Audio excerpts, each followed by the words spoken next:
May ilan lamang po akong katanungan para sa pampubliko at pribadong kindergarten. Pwede ko na po bang umpisa ng interview? Sige.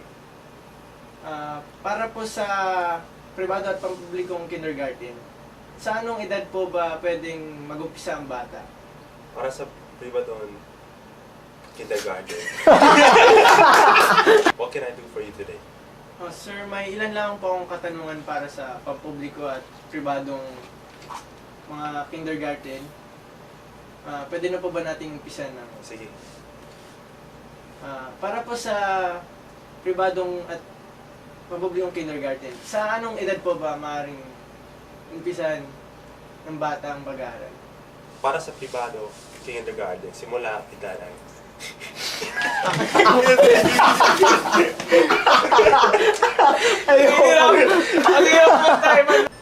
para sa pribado kindergarten, simula edad ay hanggang 5 at mga edad na hanggang What can I do for you today? Sir, may marang katanungan lang po ako para sa pribado at pampublikong kindergarten. Maring ko na po bang umpisa ng ang ating talakayan? Sige. Ang katanungan ko po, unang katanungan, sa anong edad po ba maaring mag-umpisa ang bata?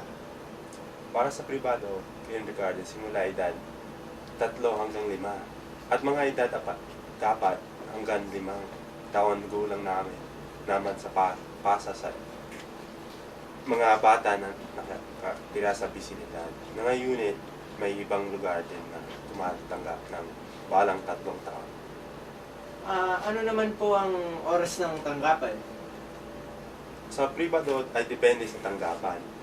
Mula kay siyam na umaga hanggang alas 2 ng hapon. Ito, Sabado, tuwing Sabado, Linggo.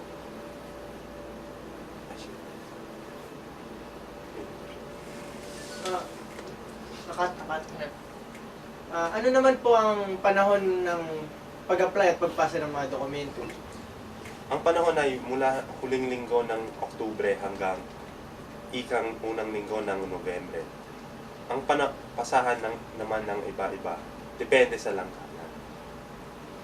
Iyon ay sa parehong pribado at pampubliko. Ano naman po ang mga bayarin na kailangan sa alang-alang? Para sa pampubliko, kailangan lamang ng entrance at tuition fee. Samantala sa pribado, maliban sa entrance at tuition fee, mayroon din nakaka-kolekta ng bayaran para sa mga pasilidad at donasyon. Sa mga kindergarten na mayroon nagsusuli upang makapasok dito, kailangan magbayad ng screening fee. Maraming salamat po. Mayroon pa po ba kayong nice idagdag?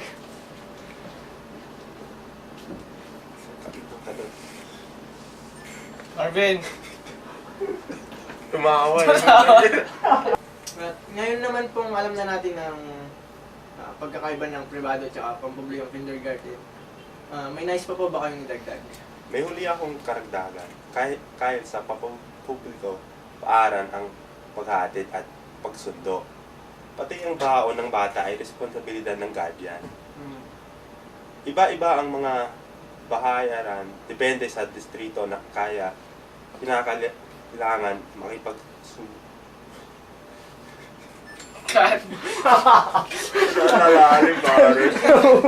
At ngayon naman pong alam na natin ang pagkakaiba ng pampubliko at pribadong kindergarten. May nice pa po ba kayong dagdag? May huli akong karagdagan dahil sa pampubliko, paaralin ang paghahatid at pagsusundo. Pati ang baon ng bata ay responsibilidad ng guardian.